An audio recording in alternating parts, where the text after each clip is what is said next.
नमस्कार साथियों। आज मैं आपसे बात करूंगा स्पाइसेस मसालों के बारे में। इंडिया को स्पाइसेस का वर्ल्ड का घर कहा जाता है। दुनिया में सबसे ज्यादा स्पाइसेस इंडिया में होती है। वर्ल्ड का स्पाइसेस का सबसे बड़ा एक्सपोर्टर कंट्री है इंडिया।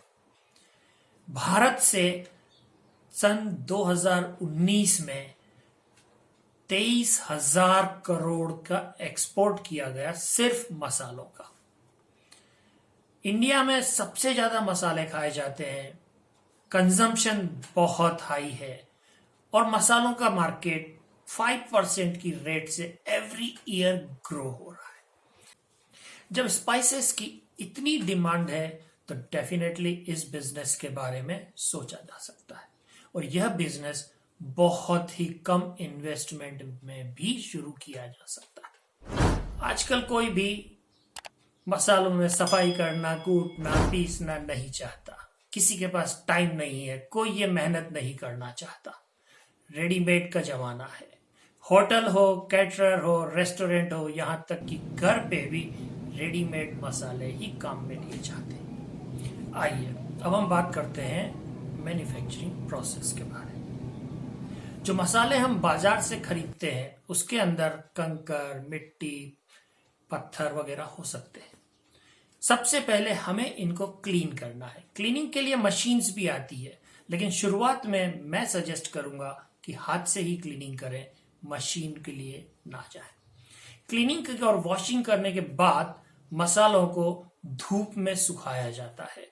अगर चाहें तो इसके लिए ड्रायर भी काम में लिया जा सकता है। मसालों को प्रॉपरली सुखाना जरूरी है क्योंकि गीले मसालों से क्वालिटी अच्छी नहीं बनेगी। इसके बाद इनकी ग्राइंडिंग की जाती है।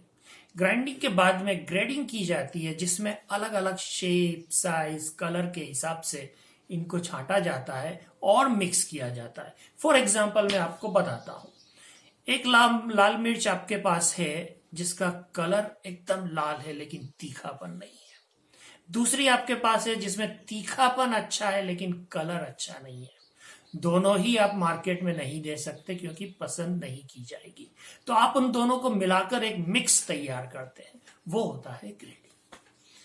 इसके बाद सीविंग की जाती है, जिसमें कि मसालों को अच्छे से छान लिया जाता है और एक ही साइज के मसाले पैक किए जाते हैं। पैकिंग करने के लिए पैकेजिंग आपको एक्सपर्ट से डिजाइन करवानी चाहिए। इस बिजनेस में पैकेजिंग बड़ी इंपॉर्टेंट है। अच्छी पैकेजिंग अच्छी डिमांड बिजनेस का देगी। अब मैं आपको आइडिया देता हूं। एक मीडियम साइज के मसाला प्लांट, लगभग 80 किलो रोज की कैपेसिटी वाले मसाले प्लांट का। इसके लिए आपको 1000 स्क्वायर फीट के करीब शेड की जरूरत होगी और इतनी ही खुली जगह या छत की जरूरत होगी क्योंकि मसालों को आपको सुखाना पड़ेगा। अब हम बात करते हैं मशीनरीज की। मशीन्स में सबसे इंपॉर्टेंट है पल्वेराइजर। पल्वेराइजर मसालों की ग्राइंडिंग के काम में लिया जाता है। आप ये इंश्योर करें कि अच्छी क्वालिटी का, अच्छी कंपनी का पल्वेराइजर ही खरीदा जाए। इसके बाद मसालों को छानने के लिए सीविंग मशीन की जरूरत होगी। जब आप सीविंग मशीन लेते हैं तो ये इंश्योर करें कि उसके साथ कई सारी अलग अलग मेश साइज की जालियां भी ले लें। एक छोटा सा मिक्सर सारे अलग अलग मसालों को मिक्स करने के लिए काम में आएगा। इसके अलावा आपको सीलिंग मशीन की जरूरत पड़ेगी और वेइंग स्केल्स की जरूरत पड़ेगी। जरूरत के हिसाब से 50, 100, 200, 500 जैसी भी पैकिंग करनी है उस तरह के पैकेट्स में पैक करके एक जगह प्रॉपर क्लीन जगह पे आप इसे स्टोर कर लें। ये सारी मशीन्स लोकली अवेलेबल है। आप मार्केट में इसे इजीली परचेज कर सकते हैं या चाहें तो फैब्रिकेट भी करा सकते हैं। ये मशीन्स आपको 1 से 1.5 लाख रुपए में पड़ जाएगी। एक एडवाइस इस बिजनेस के लिए मैं जरूर देना चाहूंगा और वो है कि यह एक उधारी पे डिपेंडेंट बिजनेस है। जो रॉ मटेरियल आप मार्केट से खरीदेंगे वो भी आपको उधार में मिल जाएंगे और जो आप मार्केट में प्रोडक्ट देंगे वहां भी आपसे उधार की डिमांड की जाएगी। इसलिए उधार को बहुत केयरफुली टैकल करना है। इस बिजनेस के लिए आपको 5 से 6 एम्प्लॉयज की जरूरत पड़ेगी। जहां तक लाइसेंसेस की बात है, सबसे पहले आपको उद्योग आधार एमएसएमई रजिस्ट्रेशन में रजिस्ट्रेशन करवाना है। इसके लिए बेसिक जानकारी, आपका आधार नंबर, कंपनी का नाम, पता, अकाउंट डिटेल्स वगैरह की जरूरत पड़ेगी। इसके बाद इसे एफएसएसआई में स्पाइसेस की कैटेगरी में सेल और मैन्युफैक्चरिंग में आप रजिस्टर करा लीजिए। 12 लाख से 20 करोड़ के बीच हमारा टर्नओवर रहने वाला है, इसलिए हमें स्टेट लाइसेंस के लिए अप्लाई करना चाहिए। सेल्स टैक्स का रजिस्ट्रेशन और इनकम टैक्स का रजिस्ट्रेशन भी आपको करवाना ही है। इस बिजनेस को पूरी लगन और मेहनत से अगर आप करते हैं तो आसानी से 60 से 70 हजार रुपए महीने तक कमाए जा सकते हैं। अब मसालों की बात करें और मसाला किंग की बात ना करें तो सारी बातें अधूरी रह जाती है। मैं आपको महाशय धर्मपाल गुलाटी जी की सक्सेस स्टोरी शेयर करना चाहता हूं।